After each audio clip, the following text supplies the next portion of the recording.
I never told my mother-in-law that I used to prosecute military crimes. She laughed when I walked into court alone. "You're finished," she whispered, certain she had already won. I took my seat without saying a word. Then the judge walked in, looked directly at me, and said, "Good morning, Colonel." My mother-in-law rose.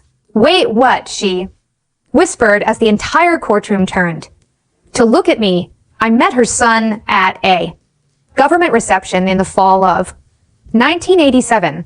He was there representing his family's agricultural holdings in a professional capacity. I was there in civilian clothes attending with colleagues from the base, and I had spent most of the evening standing near the window trying to determine how much shrimp cocktail it was socially acceptable to consume while standing alone. He walked over, took one, and said he was conducting the same research.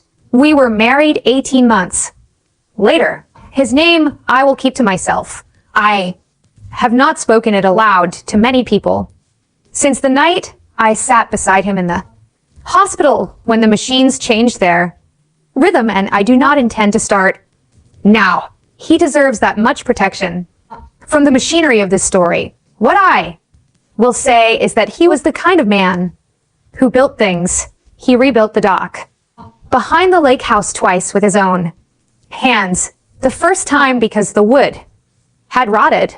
The second time because he decided he could do it better. He was right the second time. He taught himself to weld in our garage at 53 years old because he wanted to restore an old motorcycle and did not see the point in paying someone else to do what he could learn to do himself. He kept a journal for his entire adult life, filling composition notebooks in a careful, slightly too small script that I had teased him about for years. And after he was gone, I found 31 of them stacked in the closet of what had been his office, spanning 4 decades.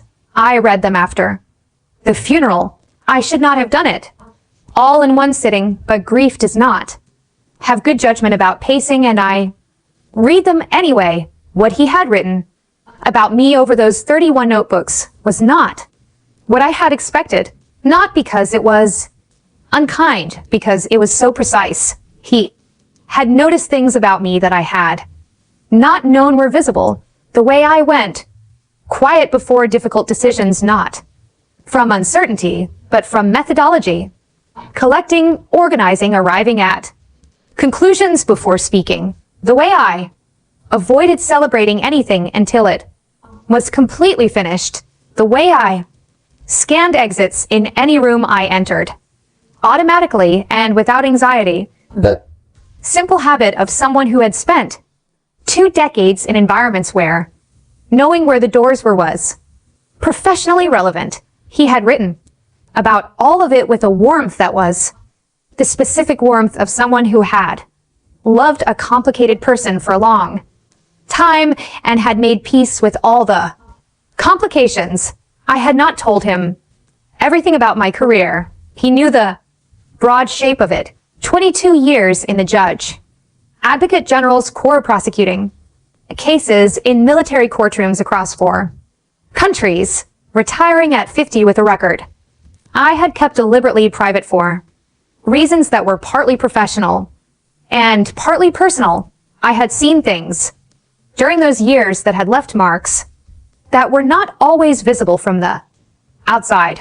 And after retirement, I had made a deliberate decision to become ordinary, to let the military identity recede and the civilian one take its place fully without the warmer constantly asserting itself. I wanted to be a wife and eventually a grandmother without the qualifier of what I had been before. I wanted gardens, books, reasonable amounts of shrimp cocktail at social events, and the specific piece of not being responsible for the outcomes of other people's catastrophic decisions. He had not pushed for details, and I loved him for that. Restraint. He had asked early in our marriage whether there were things he should know, and I had told him yes, some things and told him the things he should know, and he had listened and asked no further questions and said, "Only I'm glad you told me what he had written in those notebooks." And what I only learned by reading them after he was gone was that he had always understood more than I had realized. He had written about watching me on the phone during what I had described as routine work calls while we were on vacation, and about the expression on my face before I was aware he was watching. He had written about the morning he came into the kitchen and found me reading case summaries at 5:30 in the morning with the specific focused stillness of someone who had already been awake for hours. He wrote that whatever I had done in uniform, it had required a precision of character that he found quietly magnificent, and that in 32 years he had never doubted my integrity for a single moment. I could not get off the floor after I read that entry. I sat there for a very long time with the notebook in my hands on the kitchen floor. His family had never known any of this.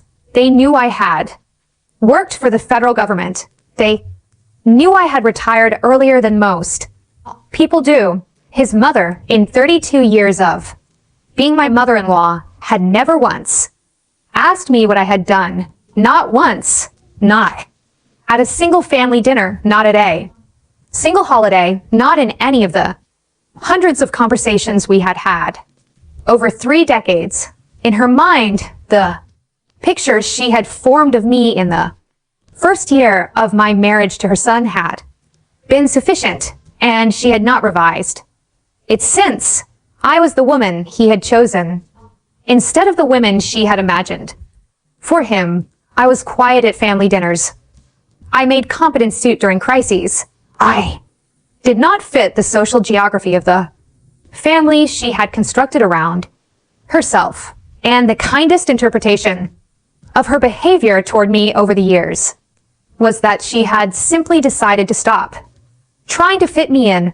I had not tried to push. That was a mistake in hindsight.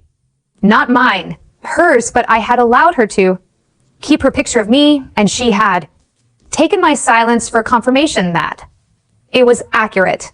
It was not. She had not liked me from the beginning, and I understood this from the second time I met her at a dinner in the winter of 1988 that her son had arranged as a formal introduction. She was a woman of considerable social self-possession, the kind that accumulates across generations, of money and the confidence that grows in its shadow. She had opinions on everything and delivered them with the measured authority of someone who had never had serious cause to doubt them.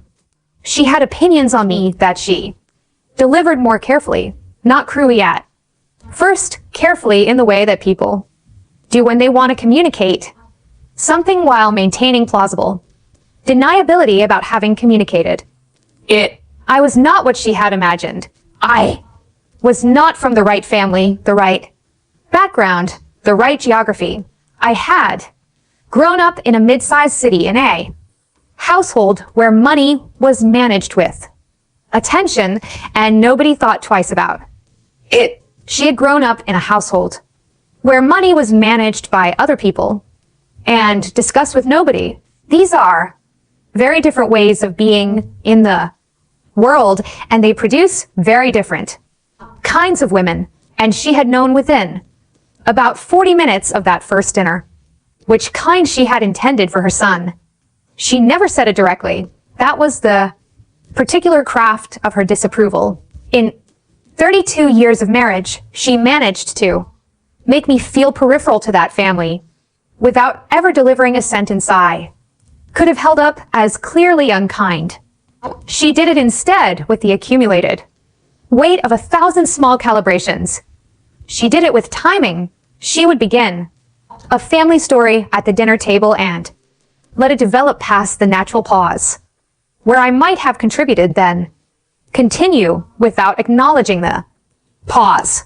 She did it with geography, the seating arrangements at family Gatherings consistently placed me at the far end from the center of conversation. She did it with reference, returning constantly to names and places from before my time with the warmth that made the years of my presence feel like an interruption in the family's real story. She did it with the subtle choreography of inheritance involving her son in family decisions in ways that never quite included me, so that there was always a layer of family business I was adjacent to but not part of. Her son saw it. He told me once during the drive home from a Thanksgiving I had spent largely outside helping the children because the living room had become heelless to me that he was sorry. He said, "It's simply, and with such particular sorrow that I knew he had been watching for a long time and had not known what to do about it." I told him not to worry. I was fine. I had spent 22 years in environments far more hostile than his mother's dining room, employing techniques far more aggressive than her careful social management, and I had never once lost my footing. The difference was that in those environments, I had the legal machinery to respond. At his mother's table, I had learned to simply eat my food and watch the exits. The disrespect intensified over the years with the specific logic of escalation. Each time I failed to leave, the stakes were raised slightly. When I did not leave after the first year, she became more subtle. When I did not leave after the first decade, she became more deliberate. When our children were born, two of them, both of whom she immediately began to incorporate into her version of the family, as though my contribution to their existence were a kind of biological clerical error, she began to direct her efforts toward constructing a family portrait that consistently placed me near the edge of the frame. I noticed all of it. I did not respond to any of it. I had developed over 2 decades of prosecution work, a specific kind of patience. Military legal proceedings are not fast. Evidence is gathered across months and sometimes years.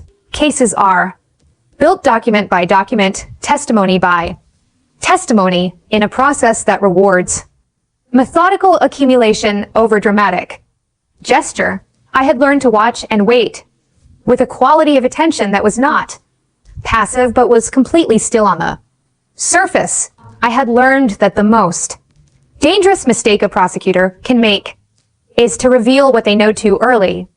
She had been building her case against me for 32 years. She had not realized in all that time that I had been watching her build it. There were particular incidents that I remember with the precision that comes from having cataloged them as they happened.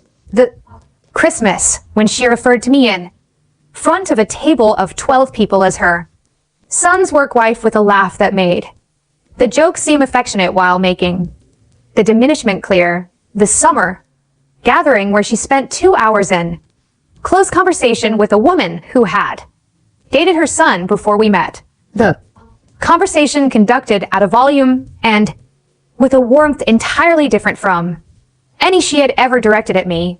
The hospital waiting room during our daughter's surgery, when she arrived and positioned herself beside her son in a way that physically displaced me to the edge of the group and looked at me when I shifted position with an expression of mild surprise, as though she had not noticed I was there. I had not made scenes about these things. I was not a person who made scenes. I had sat in enough military tribunals to understand that the person who raises their voice in a proceeding is almost always the person who is losing the argument. What I had done instead was remember with the specific, organized, chronological memory of someone trained to build cases from accumulated evidence. I had 32 years of it neatly filed. He was diagnosed in the spring of his 63rd year. The word arrived in a doctor's office that smelled of industrial cleaner and had a generic watercolor painting of a lighthouse on the wall, and I remember thinking in the particular way that the mind reaches for something irrelevant during terrible moments that I would never be able to look at a lighthouse without this room behind it. The doctor was direct, which I appreciated. He gave us the information clearly and waited for questions and answer them without flinching. Pancreatic stage 3, the treatment options and their respective odds. The timeline, which was not definitive because timelines never are, but which was honest about its own uncertainty in the way that good medicine is. He took it quietly. That was his way with difficult things. He processed internally first and reported afterward like a correspondent filing from a distant country. And the first thing he said after the doctor finished was that he wanted to call his sister before telling anyone else, not his mother, his sister. I noticed the distinction and filed it. I drove us home in silence that lasted almost the full 40 minutes. He looked out the window for most of it. When we got to the house, he sat at the kitchen table for a long time without speaking, and I made coffee and did not say anything. And eventually he looked up at me and said, I think I would like to spend more time at the lake. We drove up the following weekend and did not come back to the city for 6 weeks. The lake house became the center of everything in those months. It was where he rested between treatment cycles, where he kept his journals and his books and the particular quiet that the city had never entirely offered him. His sister came and stayed for stretches. His friends from before, the ones who had known him in the years when he was simply himself, before the weight of the family name had fully settled onto him, came in ones and twos and sat with him on the dock or at the kitchen table and talked about things that had nothing to do with illness or inheritance or any of the business of dying. The dock he had rebuilt with his own hands was where he sat in the mornings with coffee, watching the light change on the water until the mornings became too cold, and then until the stairs became too difficult. And then I would carry his coffee out to him and sit beside him for as long as he wanted to stay there. I was good at the medical parts. I had always been good at managing information and logistics under pressure. I coordinated the treatment schedule. I kept the documentation. I spoke to the doctors with a directness they seemed to appreciate, asking the questions they were sometimes waiting to be asked, understanding the answers in enough technical depth to be a useful participant in the conversations about his care rather than a passive recipient of them. The other part, the being there, the sustained presence was harder for me, and I knew it. I was not naturally a person of sustained emotional openness. The years I had spent in military prosecution had not built that quality in me. They had built the opposite quality, the ability to be in the presence of terrible things without being undone by them. I brought that quality to his illness when I needed it, but I also worked consciously and deliberately to bring something softer than that, to sit with him without an agenda, to let there be silences that did not need to be filled, to be in the room without managing the room. His mother arrived at the lake house twice in the first 3 months after the diagnosis. Both times she came without calling ahead, which she had always done as a kind of territorial gesture. The announcement implicit in the absence of announcement. The assumption that this family, this space, these moments were hers to enter without permission. The first visit I let pass without comment. She sat with him for 2 hours and I stayed in the kitchen and made food nobody needed and let her have the time. The second visit arrived on an afternoon when he had just come through a particularly difficult cycle and had finally fallen asleep for the first time.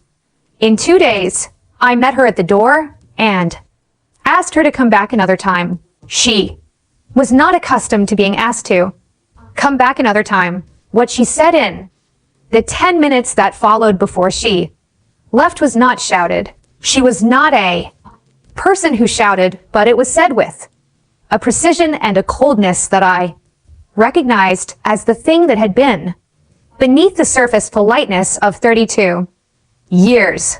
She told me that she had every right to see her son. I told her I agreed, and that when he was rested enough to receive visitors, I would call her. She told me that what I was doing, the phrase she used was what I was doing was not caregiving, it was control. I told her that I understood why it might look that way from her perspective, and that I would call her when he was rested. She left. What began as occasional friction became over the following months something more organized. She began calling his phone rather than the house line so that the communications could bypass me. She began routing family information through his sister in a way designed to create an informational structure that centered on her and excluded me. She began with increasing openness, discussing the lake house at family gatherings, its history within the family, its significance, her understanding of its future, her hope that things would be handled sensibly when the appropriate time came. She said this to his sister, who told me. She said it to his cousin, who told his sister, who told me. She said it in what I believe she understood to be private conversations, not realizing or not caring that in my experience, information always travels, and the only serious question is the route it takes. He found out I had not intended for him to find out. His sister mentioned it in passing, probably thinking the reference was oblique enough to pass unnoticed. He was not a man who missed oblique. He was quiet for a long time that evening, sitting on the dock with the blanket I had brought out for him and the book he had not been reading, looking at the water in the particular way he had when he was making a decision rather than simply thinking. Then he asked me to bring him his phone. He called her from the dock. I was inside, and I could not hear the words, but I could hear the register. Low, controlled, measured in the specific way of a man who has decided to say a thing that cannot be unsaid and has given himself a moment to arrive at the right temperature before saying it. When he came back inside, he sat at the kitchen table and told me that he had told her that if she raised the subject of the property again before he was gone, he would ask the hospital staff to restrict her visits. I told him he did not have to do that. He said he knew. He said he wanted to. He also called his attorney the following week. I know this because the attorney called me afterward to arrange a separate meeting, and when I arrived at the office, I was presented with a document I had not known existed, an estate protection letter notarized, dated 8 months before his death. In it, in his precise, slightly too small handwriting, he had written that the lake house belonged solely to me, that the decision was his alone, made without pressure or influence from any party, and that any future attempts by family members to contest the ownership were contrary to his explicit and carefully considered wishes. He had not told me he was doing this. That was also him. Exactly. He handled things in the order they needed to be handled and informed people when the information became relevant. He did not perform his decisions. He did not seek credit for them. He simply made them cleanly and completely and let the record speak for itself. The attorney told me that he had come in seeming entirely clear that he had brought his own draft of the language he had wanted. The letter written in a specific way. Not a legal way, but his own way, and he had asked the attorney to review it for enforceability rather than to draft it. That he had been deliberate and unhurried and had asked several careful questions about what the document would and would not accomplish. I sat in the attorney's office for a long time after that meeting, longer than necessary. He had known all along that this was coming. He had known his mother. He had known exactly what she would do, and he had built the counter to it in silence. The same way he had always handled the things that mattered most carefully, completely, and without making a production of it. I drove home with the document in my folder and sat in the car in the driveway for a few minutes before going inside. He died 4 months after that meeting on a Tuesday morning in February. I was with him. His sister was there. The light came in sideways through the curtains we had chosen, together at a shop in Vermont on a trip we had taken the second summer at the lake. Before any of this, when the future was still the ordinary kind of open, the funeral was managed jointly, which meant it was managed primarily by her. I had made my peace with this many years before. She was his mother. She had known him before I had.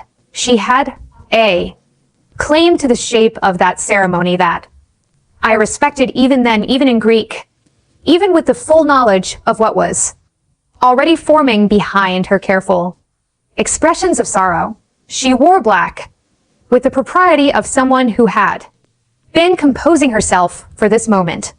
For months, she received condolences with the specific grace of a matriarch, acknowledging each person, categorizing them within the family social geography, managing the room with the practiced efficiency of someone who understood that funerals were also unavoidably political events. I stood where I was supposed to stand and said what was appropriate and did not cry in public, which I knew some people would misread as coldness. I was not cold. I was 32 years worth of knowing when it was necessary to hold things together in front of an audience, and this was one of those times. The envelope arrived 6 weeks later on a rainy afternoon. I was at the kitchen counter making coffee. I did not particularly want when I heard it come through the door slot. The specific sound of a thick envelope on a hardwood floor, heavier than a bill, more deliberate than a card. I went to collect it without urgency. I was learning in those early weeks the particular quality of widowhood, which is not one thing but a series of distinct textures that change from hour to hour, the mornings being different from the afternoons, the evenings being their own country entirely. The return address was a law firm I had never heard of. 3 names on the letterhead. A downtown address of the specific kind that charges by the hour and is not embarrassed about what that hour costs. I set the envelope on the counter and finished making the coffee. Then I sat down and opened it. It was well constructed. I will give her attorneys that much. It had been put together by people who understood that the first objective of this kind of document is not to win, but to overwhelm, to create the impression that the institutional weight of the opposing side is so substantial that resistance is pointless. The claims were stacked in the order that maximized apparent severity, undue influence, coercive control, isolation of the deceased, fraudulent modification of estate, intent. Each claim was phrased in the careful language of legal allegation, specific enough to seem substantiated, vague enough to be difficult to pin down. Without the right counter-documentation, I read it once quickly, then I got up and poured the coffee down the sink and made a fresh cup. Then I read it again, slowly, the way I had been trained to read documents designed to be intimidating, identifying each claim sorting it by category, noting the evidence implied versus the evidence cited, marking the gaps. There were many gaps I recognized in the architecture of the filing, the work of attorneys who had written versions of this document before and expected it to produce a particular result. They expected a grieving, non-legally trained widow to read it and feel the full weight of institutional opposition bearing down on her from several directions. Simultaneously, they expected her to call someone or sell something or settle. They did not expect what I did. I set the envelope on the counter, got my reading glasses from the kitchen drawer, went to the bedroom closet, and opened the box I had not opened in 7 years. The box contained what I had put away when I retired, not destroyed. I had never been careless with documentation, but deliberately set aside the way you set aside the tools of a difficult trade when you decide that the trade is no longer the primary fact of your life. My commission papers were in a manila envelope at the top. Beneath them, the personnel file copies, the case summaries from proceedings I had, the right to retain, the letters of commendation I had never displayed, because display had always felt like the wrong relationship to have with that kind of work. At the bottom, wrapped in a square of gray cloth, was the insignia.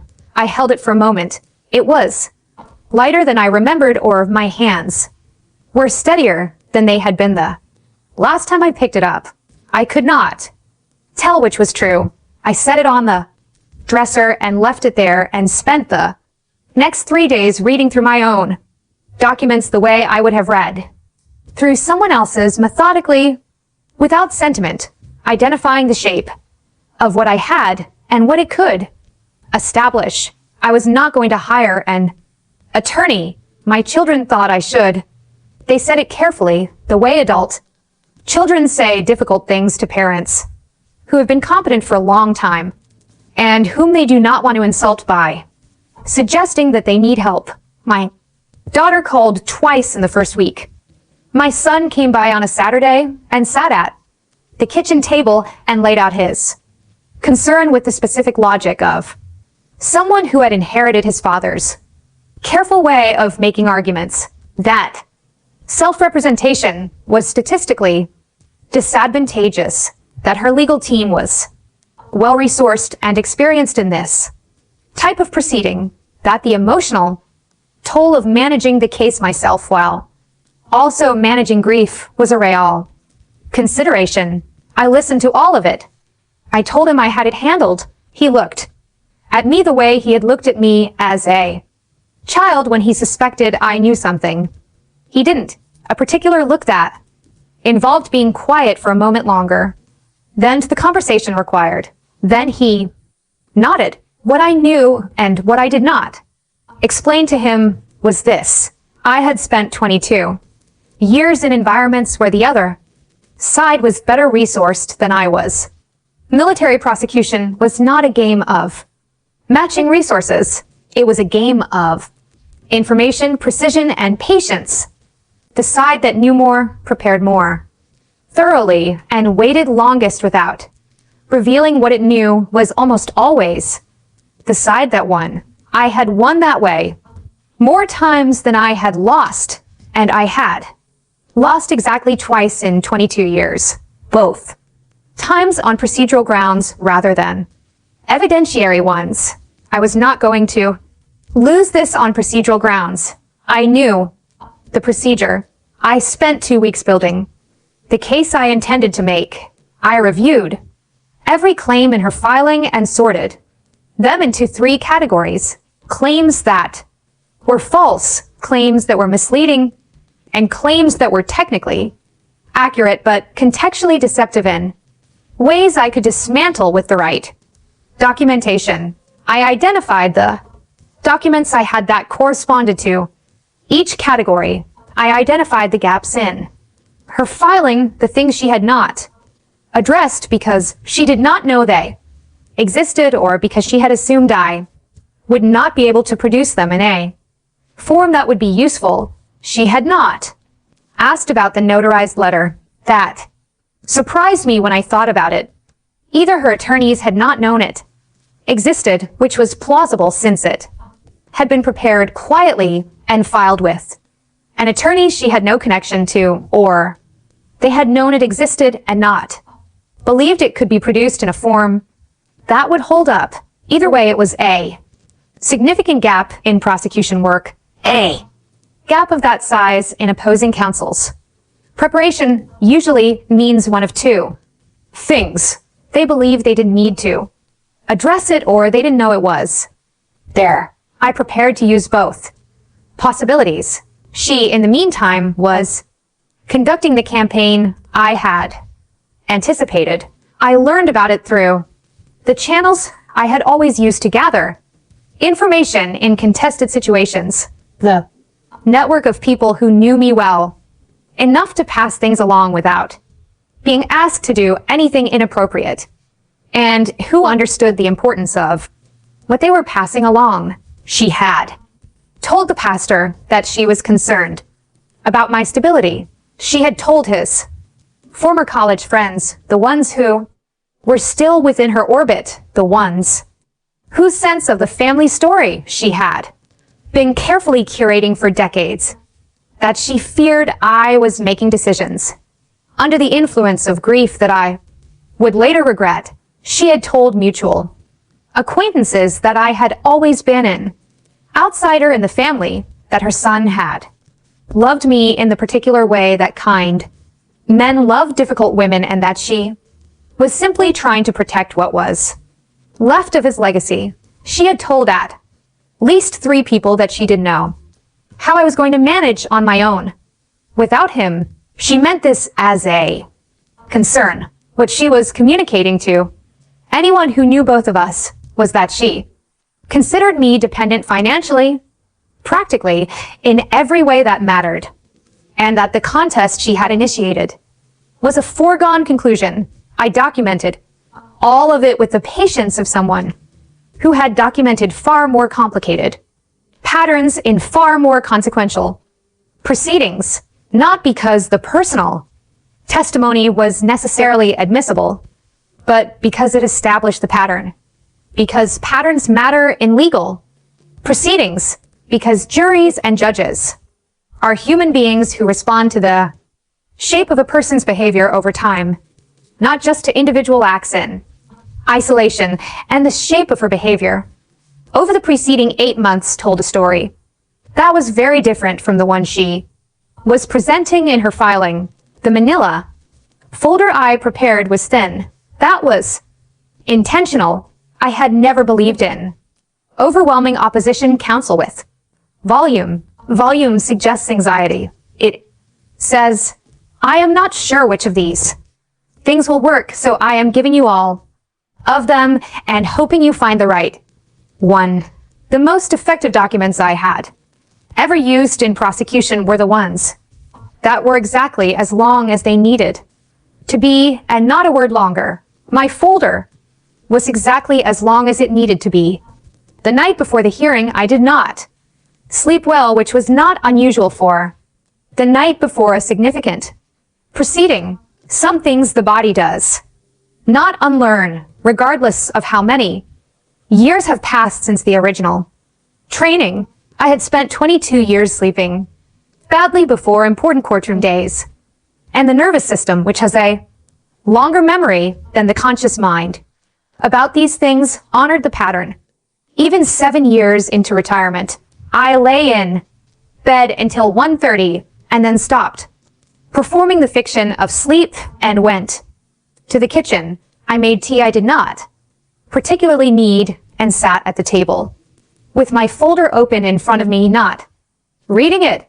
I had read it enough times that I could have reconstructed it from memory, but looking at it the way you look at something before you do the difficult thing you have committed to doing, not checking, confirming. I thought about him for a long time in that kitchen, not the illness version of him, not the difficult final months when the body was losing its argument, but The earlier version, the one who stood at the end of the rebuilt dock in July, with a cup of coffee and the specific quality of stillness that I had always found remarkable. He had the ability to be in a place completely without any part of himself reaching forward toward what was coming or backward toward what had been. It was not something he had worked for. It was simply his nature, and I had never been able to replicate it, but I had loved watching him do it. For 32 years, I had told him once that I envied it. He had thought about it for a moment and said that he envied my ability to hold a situation still in my mind for as long as I needed to without it shifting or blurring the way a photograph stays sharp while the original moment is already gone. I had not thought of it as an advantage before he said that. After he said it, I thought of it differently. I sat in the kitchen until 3:15. Then I closed the folder, rinsed my cup, and went back to bed and slept for 4 hours, which was more than I had expected. I woke at 7 o'clock and dressed with the attention I had. Given the question of how to present myself, she would arrive in the full armor of her social world. She always did. I had watched her do it for 32 years at every significant gathering.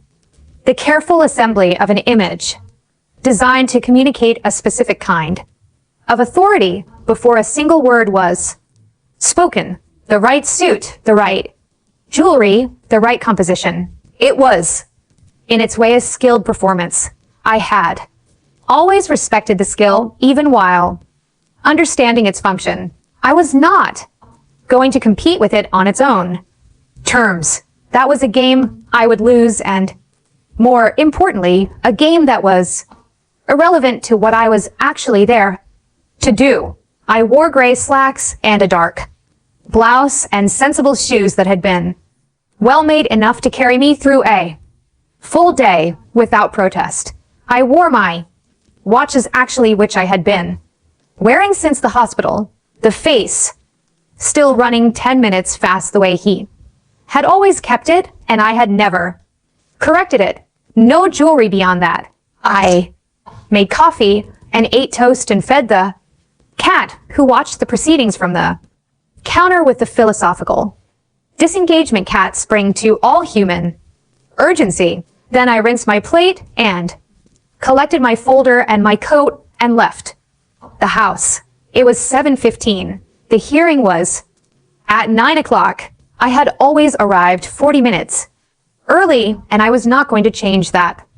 Today, of all days, the drive downtown took 22 minutes.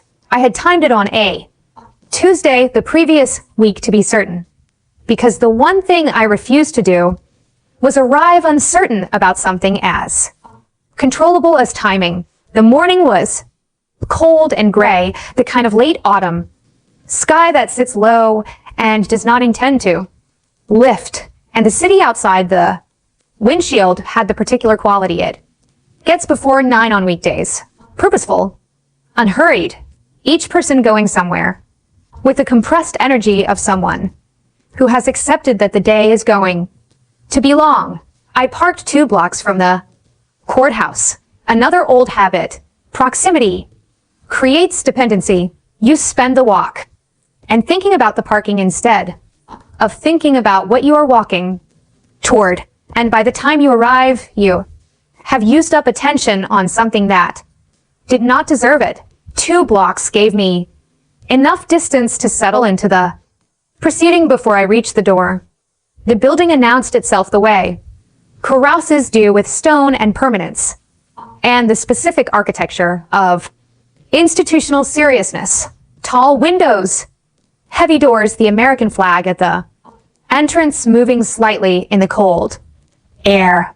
I climbed the steps at a pace my knees were willing to negotiate and pushed through the doors into the security check. 6 minutes through security, I placed the folder in the tray, waited, collected it on the other side, and thanked the officer who had not looked up. The lobby floor was Marble, cold looking even when it was not particularly cold. The kind of surface that carries sound differently, clears throat, and produces an effect of deliberateness in every footstep. I had always found it clarifying. There is something useful about a floor that makes you aware of where you are. She was already there. I saw her from about 30 feet away when I came through the second set of doors into the proceedings wing. She had arranged herself and her legal team at a cluster of chairs near the east window. 3 men in dark suits, with briefcases open and legal pads deployed, occupying the space with the relaxed confidence of people who consider that they have already won a proceeding and are present mainly to collect. She was in cream-colored wool, with pearls at her throat that I had seen her wear at every significant family occasion for 30 years. Graduations, christenings, his father's funeral. She wore them the way people wear armor they have grown to comfortable with to recognize as armor. She saw me at almost the same moment I saw her. The expression that crossed her face was the one I had cataloged across 32 years of family occasions. The specific calibrated non-smile that said, I see you. I know exactly what this is, and I know how it ends. She turned back to her attorneys. One of them said something. She inclined her head slightly, the gesture of someone receiving confirmation of something they already believed. I walked to the water fountain near the far wall. I took my time with it. Cold water, a long drink, the specific quality of attention that comes from doing one ordinary thing with complete unhurriedness before a difficult thing. Then I straightened, collected my folder from under my arm, and walked through the courtroom door. The room was smaller than I had expected, which was a common experience. Courtrooms are almost always smaller than their significance suggests. Old wooden benches, an American flag near the judge's bench, the smell that every courthouse has, regardless of geography or age, which is the smell of paper and consequence and time. I took the defense table on the left and set my folder in front of me and sat down. The room was empty except for a court reporter setting up in the corner and a clerk reviewing documents near the bench. Neither looked at I was grateful for that. Her lead attorney came in 4 minutes later. He was a large man, well dressed in the specific way of someone whose suits are expensive enough to fit correctly without appearing to try. He had the bearing of someone who had won enough of these that he could not quite remember the texture of losing. He came through the door with the forward momentum of a person going somewhere that he expected to be very much his. Glanced at the defense table, looked around the room, then looked back at the defense table with the expression that I had seen on opposing counsel many times in many places, the expression of someone who has found less opposition than they expected and has slightly revised their estimate of how long this will take. He leaned toward the younger attorney who had followed him in and said something quiet. The younger attorney looked at the defense table and back at his colleague. They both laughed. It was brief and social and carried the specific texture of 2 people whose afternoon has just opened up unexpectedly. I set my folder on the table. I folded my hands on top of it. I could hear them still talking in the corridor. I waited. She came in with her full team at 8:57.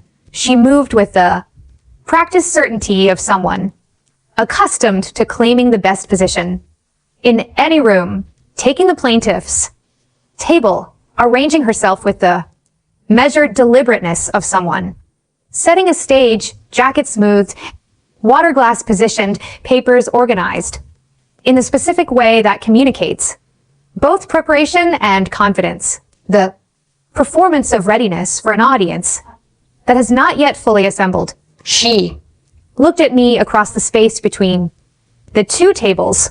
I met her eyes briefly. Then I looked at my folder. I had noticed over 32 years that nothing unsettled her quite like being treated, as though she did not require a response. She was a woman who demanded reaction, agreement, opposition, conciliation, resentment. Any of these would do. She had no architecture for indifference. I had given her indifference for 3 decades and watched it frustrate her every time, and this morning I gave it to her one final time. The BAIF opened the session. Counsel stated appearances for the record. Her lead attorney introduced his team with the particular flourish of someone who wants the opposition to feel the weight of what they are facing before a word of substance has been spoken. When asked for the defense, I stated my name and confirmed I would be representing myself. There was a pause. Free but present. The hearing opened. Her attorney delivered the argument I had reconstructed entirely from the filing. He was skilled in the way that expensive attorneys are skilled. He understood how to make a narrative feel inevitable, how to arrange true facts in an order that implied false conclusions, how to use the language of sympathy to frame the absence of sympathy. He spoke for 12 minutes. He used the word vulnerable 4 times and the word family 11 times and the word legacy 3 times. And I wrote down each count in the margin of my notepad because I was going to need to understand the architecture of the story he was telling if I was going to take it apart properly. She watched me write. I could feel it without looking up. She had the particular quality of attention that people develop when they are watching someone they expect to perform badly and are trying to catch the performance. Beginning, I took 3 notes, precise ones, set the pen down parallel to the pad. Then I waited. The judge had not yet arrived. The hearing had been called to order by the BAIF and opened by counsel in the procedural way that proceedings often begin before the bench is formally occupied. Preliminary matters running ahead of the judge's entrance. This was not unusual. I had appeared in enough proceedings to know that the visible machinery starts before the one who runs it arrives. Then the door to the judge's chambers opened. He was a careful man. I recognized that in the first 5 seconds of watching him move. He came through the door without hurry, without the theatrical weight that some judges bring to an entrance, and took the bench with the economy of someone who has done this 10,000 times and has no remaining interest in its ceremonial dimension. He set his file on the surface in front of him. He adjusted his glasses. He opened the file and began to read with the focused attention of someone who had already read it twice and was now locating the specific thing that had required a 3rd reading. The room was quiet. He read for 40 seconds. Then he looked up.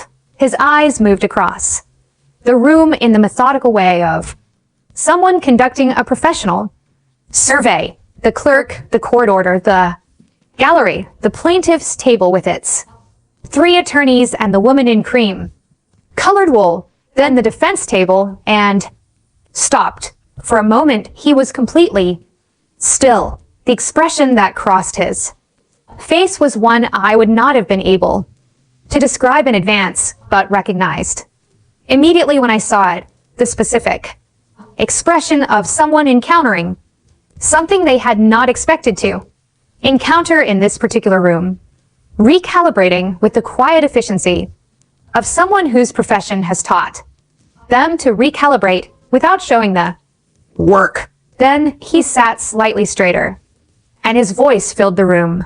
Good morning, Colonel. Her attorney stopped, writing mid-sentence. She froze. The Smile was gone. In its place was the expression I had seen in courtrooms many times before, the expression of a person whose entire understanding of a situation is being revised in real time, and who has not yet found a way to conceal that the revision is happening.